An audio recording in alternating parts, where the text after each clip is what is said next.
Bonjour, je suis Florence Bonjour, je suis Nicolas. et nous préparons et animons la séance de biodanza pour adultes à la MJC de Carbone.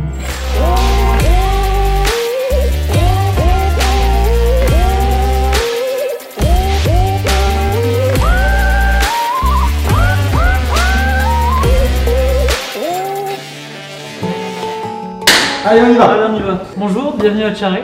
Bonjour. Donc 5 enveloppes, 5 mots, vous en prenez 3. 3 enveloppes, 3 mots, 3 questions. Allez, honneur. Je commence. Qui? À qui votre activité s'adresse-t-elle? Vraiment au centre de l'activité, il y a le fait de prendre soin de soi. Et donc ça s'adapte à tout le monde. Histoire. Quelle est l'histoire de cette pratique? Bon, il y a quand même une personne, c'est quelqu'un qui vit au Chili, qui s'appelle Rolando Toro.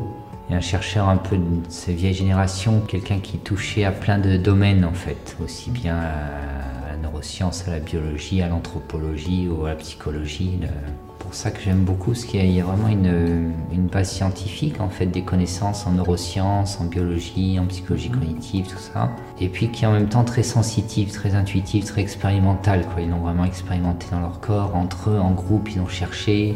Il y a eu toute une phase aussi d'expérimentation importante où Rolando Toro travaillait avec des psychotiques. Donc simplement en mettant des musiques, ils observaient le changement de comportement et puis en proposant un certain type de mouvement sur un certain type de musique, qu'est-ce que ça crée dans le groupe. Et c'est avec des personnes qui ont certaines caractéristiques, certains troubles psychologiques, les réactions sont très perceptibles en fait. Et puis ils étaient suivis médicalement aussi de manière très précise, donc ils ont pu voir qu'au niveau des hormones et tout ça, ça changeait en fait les indicateurs. À l'époque, les psychotiques, on les gavait de chimie, juste pour qu'ils ne soient pas dangereux pour eux et pour leur entourage.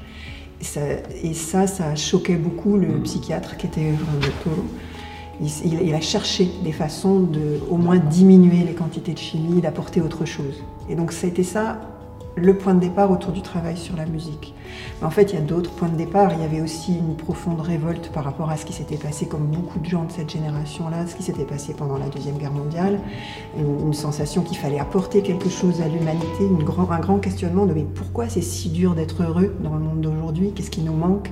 Donc là, tout un travail d'anthropologie qui a aussi nourri la biodanza, de constater qu'en fait, ce qui rend heureux dans toutes les cultures, à travers toutes les époques, c'est chanter et danser. Allez, la dernière. Type. Quel type musical pour la biodanza? Ça justement. À la fois, il y a des critères très sélectifs sur les musiques, mais ce n'est pas des critères de type ou de genre, c'est des critères de qualité et de contenu.